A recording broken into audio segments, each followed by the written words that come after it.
Vice President Sara Duterte. Mm. Good afternoon Taman. po sa inyo, ma'am. Kamusta po kayo today, ma'am? Yes, magandang hapon sa inyo lahat. Magandang gabi sa Pilipinas. I am okay today. Walang problema. Ma'am, how's your visit with the former President Duterte? Okay lang ang visit. Very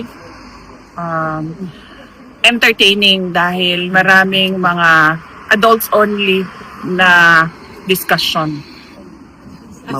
For adults only na discussion. Ma'am, Therefore, hindi kayo kasali lahat doon. Kasi mga baby pa kayo. ma'am, how's the overall aura ni PRRD today, ma'am? Because today, the weather is a little bit gloomy than the usual summer weather ng Netherlands. Okay lang naman siya. Nakasweater pa rin siya kahit summer. So, napansin ko sa kanya, winter, spring, summer, and autumn, naka t-shirt and naka sweater and naka jogging pants. Ma'am, just a question about PRRD. Yesterday pala, sinabi niyo po na may bed sores na si PRRD, which actually really worries a lot of Filipino supporters ni PRRD, ma'am ba? Yes. Is that something that is serious for us to consider, or kasi marami pong mga matatanda particularly ang nag-worry kay PRRD, ma'am, sa status niya sa loob? Yes. Okay. Chinek ko siya kanina. Chinek ko yung likod niya. Nauga na. Natuyo na yung mga bilog-bilog na pula noong pagdating ko. Sobrang pula nila at para silang pimple looking. Natuyo na siya at nagpapasalamat kami kasi inaksyonan kaagad nung detention unit. Is it a cause for concern? Yes, ni-refer ko siya sa abogado kasi sabi ko hindi ma-explain ni PRD kung saan nagsimula o paano siya nagkaroon ng ganon. Basta alam niya na lang na nangati daw siya. And it's a concern because diabetic si PRD. So as much as possible, ayaw natin na masugatan kahit anong parte ng katawan niya. Kaya sabi ko sa lawyer, kung pwede sana mapaalam sa amin, sa defense group and sa pamilya, kung ano yun para masabihan si PRD na iwasan yung mga bagay na makatrigger na ganon sa kanyang balat para hindi ma-infect.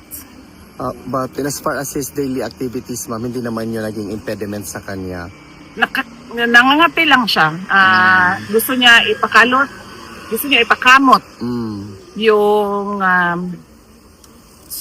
sa likod niya, yung mga pula-pula doon sa likod niya. And then, sinabihan ko siya na pag hindi mo maabot, lagyan mo lang ng ice pack. Mag-request ka ng ice pack, lagyan mo ng ice.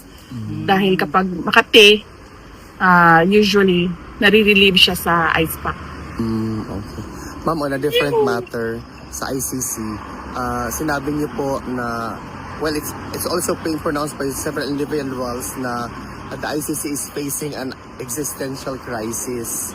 And there are a lot of countries already making public yung mga withdrawal nila from the Rome Statute, such as the country Chad and Venezuela. Do you have a specific, or do you have a comment with respect to this development?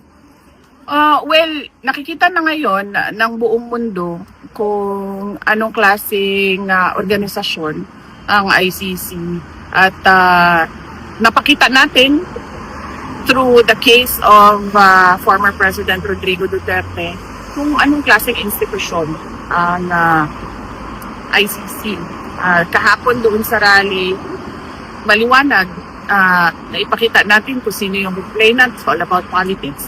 Kung sino yung nag-kidnap sa kanya, ang gobyerno ng Pilipinas, it's all about local politics.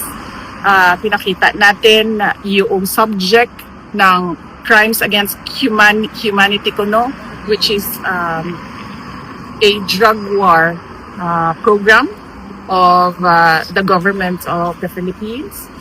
And napakita natin yung tao na nag-utos ng investigasyon ay merong conflict of interest. So, pero nakikita natin na pinanghahawakan pa rin nila yung kaso ni President Duterte. Nakakulong pa rin yung 81 years old dyan na hirap sa paglalakad. Maraming nararamdaman sa kanyang katawan at hindi nila binibigyan ng release. So, on that note, maipapakita siya na example ng iba't ibang bansa kung ano ang reputasyon at ano ang interest at agenda ng ICC. VP Inday, dumako na po tayo sa Philippine issues, ma'am. Meron, pataas po, ma'am. Sorry, ma'am. Okay. Itaas mo, ma'am. Meron pong concern ang mga... Kahapon sa rally, merong nag-video dito sa ilalim, ha? Sino yun? Ikaw yun? Matago ko sa lalong init. Ako ba to? Mas ambot, kay naa na mag-yun diri. Wala. Pagkakita na ko sa photo, nakaana ko, wala ko kasabot kung unsa iyahang ginakuha. Kaya ang makita lang yun kani, ang buslot sa ako. Ma'am, Mag-aral kayong lahat ng paano magkuha ng maayos na... ma'am, Yes. sa Philippine issues, in a Ramapod. ma'am, kasi maraming concern ng mga kababayan natin na what seemed to be a statement from you, parang ginagamit nila to also create a narrative and to support propaganda na pinipedol nila. Particularly doon yesterday, ma'am, nung nasabi mo about what seemed to be very common na occurrence sa Philippines natin, when that somebody can just pay 5,000 and then have a mistress be killed, but that was a situational statement, ma'am.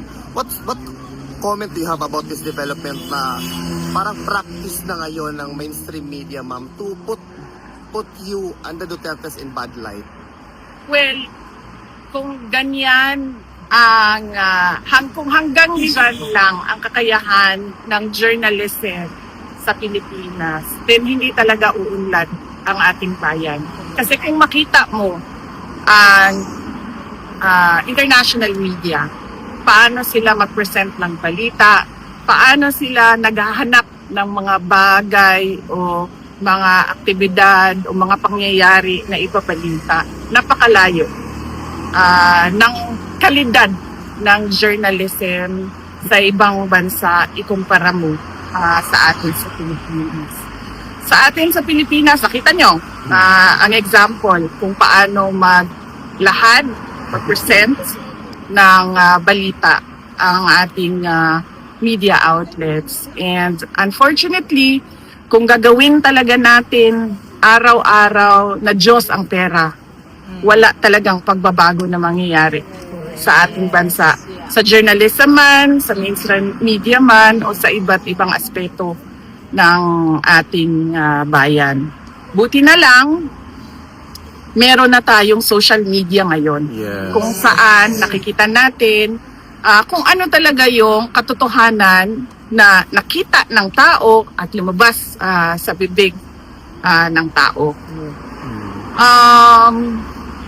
Yes. Nakakalungkot na marami sa ating mga Pilipino ang ginawang Diyos ang pera.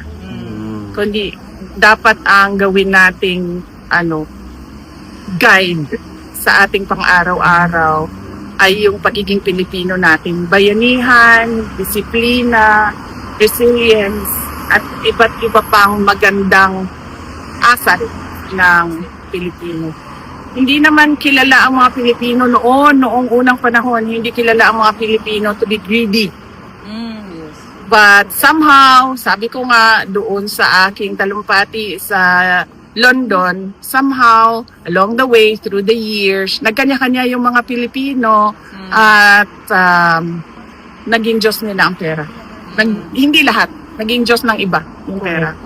VP Inday, just to conclude this statement, meron bang mensahe si PRRD or ikaw sa mga kababayan natin, ma'am?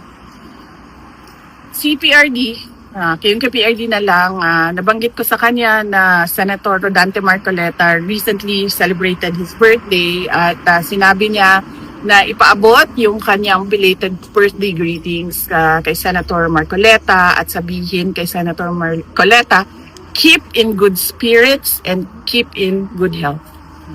VP Inday, mabuhay ka and hanggang sa dulo, susuporta kami sa iyo.